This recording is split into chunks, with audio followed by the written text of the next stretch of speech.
क्या योजनाएं ऐसी हैं जिनको लेकर आज आपने जागरूक किया है लोगों को? नहीं, आज देखिए 3 स्कीम भारत सरकार की चल रही है इस समय, जो रोजगार सृजन करने के लिए और संगठित क्षेत्र में कर्मचारियों को सामाजिक सुरक्षा हित लाभ अम्ब्रेला के तहत रजिस्ट्रेशन करने के लिए है। इसमें एक स्प्री योजना है, scheme for to promote the registration of employers and employees, जिसके तहत जो भी एम्प्लॉयर अभी तक छूट गए हैं, क्योंकि 10 आदमी जिसमें है, 10 आदमी नियोजित जिस कारखाने या स्थापना में है, उनको ईएसआई के तहत कवरेज करना जरूरी होता है।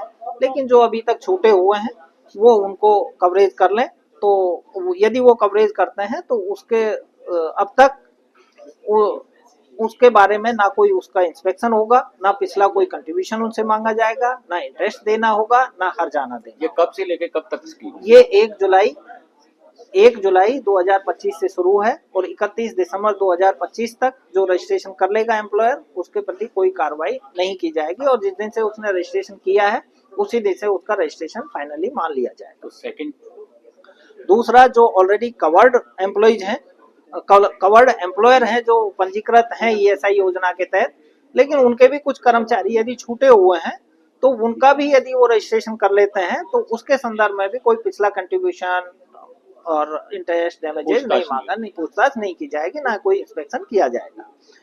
दूसरी स्कीम हमारी है जो विवाद से समाधान की ओर, जो किन्हीं कारणों से नियोजक और कर्मचारी राज्य बीमा निगम के बीच में विवाद कोर्ट में चल रहे हैं, केस चल रहे हैं, तो उनको विड्रॉ करने की है। यदि उसमें एम्प्लॉयर का कोई अंशदान से संबंधित मामला है और वो उसका 30% तक जमा करके और उसका अंशदान का और उसका इंटरेस्ट पेमेंट करता है तो उसका सब हर्जाना माफ हो जाएगा और वो आउट ऑफ कोर्ट सेटलमेंट किया जा सकता है। ऐसे ही उसके रिकॉर्ड के बेस पर यदि हो सकता है तो उसके रिकॉर्ड के बेस पर कर सकते हैं। ये हमारा एमनेस्टी स्कीम है। तीसरा, भारत सरकार का योजना है जिसको प्रधानमंत्री विकसित भारत योजना के नाम से है, जो 1 अगस्त 2025 से 2 साल के लिए है और उसमें कर्मचारियों को, जो नए कर्मचारी नियोजित होते हैं उनको इंसेंटिव दिया जाएगा। उसको 15,000 तक इंसेंटिव देने का प्रावधान है, जो साल में 2 किस्तों में दिया जाएगा।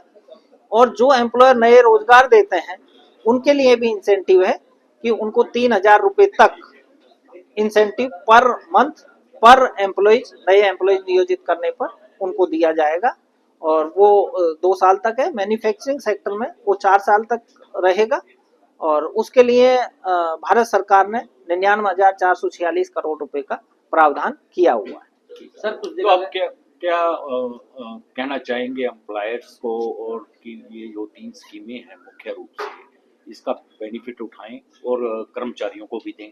हाँ, हम आपके चैनल के माध्यम से भी ये सभी एम्प्लॉयरों से अनुरोध भी करना चाहेंगे कि ये बहुत अच्छा एक तरह से छूट दिया गया है। अदरवाइज तो कानूनी कार्रवाई और वो सब होते हैं, तो बहुत अच्छा छूट दिया हुआ है। तो ज़्यादा से ज़्यादा एम्प्लॉयर इसका फायदा उठाएं और वो अपने आप जो अब तक छूटे हुए हैं वो अपने आप को पंजीकृत करवाएं ईएसआई के तहत और वो अपने एम्प्लॉइज को भी पंजीकृत करवाएं। सर, ज्यादातर देखा गया है कि कुछ एम्प्लॉयज का रजिस्ट्रेशन नहीं कराते हैं, में क्या लालच है वो आप बता सकते हैं बेहतर, और क्या कानूनी कार्रवाई होती है उनके खिलाफ वो बता दीजिए। देखिए, एम्प्लॉयर अपना रजिस्ट्रेशन करना, कई बार उनको अवेयरनेस नहीं होती, कई बार वो छूट जाते हैं तो वो थोड़ा सा डर भी रहता है कि मुझे बहुत सारे हर्जाने होंगे या मेरे खिलाफ कानूनी कार्रवाई हो जाएगी, मुझे काफी अंशदान पेमेंट करना पड़ेगा, तो इस वजह से छूट गए हैं। कुछ अवेयरनेस नहीं होने की वजह से भी हो सकता है, उस वजह से। सहदेव है। हाँ, कितने एम्प्लॉय करते हैं आपके पास? मेरे पास 12 एम्प्लॉय है। मैंने अभी ये रजिस्ट्रेशन लिया स्प्री योजना में। ये काफ़ी कारगर योजना है और सभी को बढ़ चढ़ के हिस्सा लेना चाहिए और अपना रजिस्ट्रेशन कराना चाहिए। ये बहुत अच्छी योजना है। अभी जो लेबर क्लास लोग हैं, जो 21,000 से कम सैलरी के एम्प्लॉय हैं, उनके पास इतना नहीं होता कि वो अपने किसी अच्छे हॉस्पिटल में दिखा सके, जबकि ये ईएसआई में उतना अच्छा सिस्टम है कि आप अनलिमिटेड दिखा सकते हैं, कितना भी एक्सपेंसिव है तो उसको सारा ही ईएसआई कवर करती है, और उसके जो आश्रित हैं उन सबको ईएसआई वो मेडिकल देती है। और इन केस अगर कुछ होता है इसको पेंशन मिलती है एम्प्लॉय को, और उसके जो आश्रित हैं 25 साल तक जो बच्चे हैं उनको मिलती है, और अनलिमिटेड जो पेंशन है वो वाइफ को मिलती रहती है। तो कुल मिलाकर सरकारी स्कीमें फेवर में है एम्प्लॉय के भी और एम्प्लॉयर एम्प्लॉय और एम्प्लॉयर दोनों के है।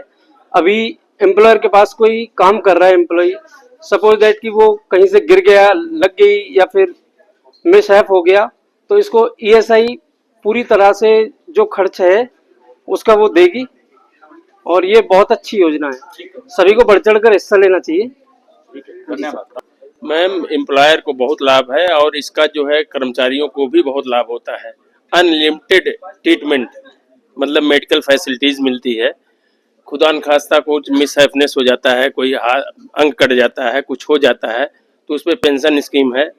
कोई डेथ हो जाती है किसी एम्प्लॉय की, उसके आश्रित को लाइफ टाइम पेंशन मिलती है, और 25 साल तक तो उसके बच्चों को भी पेंशन मिलती है। इसलिए ईसाई से बहुत बेनिफिट है, एम्प्लॉयर दोनों को बेनिफिट है। एज एन एम्प्लॉयर जब रजिस्ट्रेशन नहीं करवाया था तब क्या स्थिति थी, और आज किस बात की संतुष्टि है? रजिस्ट्रेशन ऑलरेडी हमारी कंपनी के दूसरा ब्रांच है, ऑलरेडी हर जगह है। अभी हमारी नई कंपनी है अरिस्टो मोटर LLP, जो कि इसी महीने में हम रजिस्ट्रेशन किए हैं, और इसी महीने GST नंबर नया लिए हैं, इसी महीने में रजिस्ट्रेशन करवा रहे हैं। अच्छा, जो लोग एम्प्लॉइज का रजिस्ट्रेशन नहीं करवाए हैं जी, और ये जो स्कीम श्री जी चली है हाँ, उनके लिए कितनी बेनिफिट हो सकती है? जो लोग नहीं करवाए हैं उनके लिए कोई बेनिफिट नहीं है। जो करवाए रजिस्ट्रेशन करवाएंगे तो जो करवाएंगे उनके लिए सारी बेनिफिट है, सारी फैसिलिटीज है, उनको सारी एम्प्लॉय के मेडिकल फैसिलिटीज वो कवर्ड है उसमें। मेडिकल में सारा कुछ भी होता है उनके साथ में, उनकी फैमिली पूरी कवर्ड है इसमें, और बहुत कुछ फायदे हैं एम्प्लॉय के लिए। एम्प्लॉयर के लिए भी बहुत फायदे हैं, क्योंकि एम्प्लॉयर का बहुत कुछ अमाउंट ही जाता है। खुदा न खास्ता ऐसा कुछ होता है, उनको ट्रीटमेंट ही कराना पड़ता है, 10-20 लाख एम्प्लॉयर का ही लगता है। तो इससे तो बहुत बेनिफिट है ना, एम्प्लॉयर दोनों को बेनिफिट बहुत। जी, मैं कंपनी में जब काम कर रहा था तो काम करने के दौरान, मशीन चलाने के दौरान जो है मेरी उंगली कट गई, 4 उंगली। ये 4 उंगली मशीन में कट गई। कटने के बाद फिर मेरा फर्स्ट स्टेज कंपनी वालों ने दिलवाया, उसके बाद ये ईसाई में रेफर हो गए। ये ईसाई में फिर 1.5-2 महीना तक इलाज चलता रहा। इलाज चलने के बाद फिर मेडिकल का जो छुट्टी के पैसे होते हैं वो मेरे अकाउंट में आए, और फिर मेडिकल सब जमा होने के बाद थोड़ा मुश्किल तो होता है आदमी को भाग दौड़ करने की, कुछ चीज़ें जानकारी नहीं हो पाती है आदमी के, तो उसके वजह से भी परेशानी होती है। लेकिन प्रॉपर अगर आदमी काम करते रहे तो हो जाता है। तो मेरा पेंशन ये है कि यहाँ से बन गया है, 2500 रुपया महीने के अकाउंट में आ जाता है।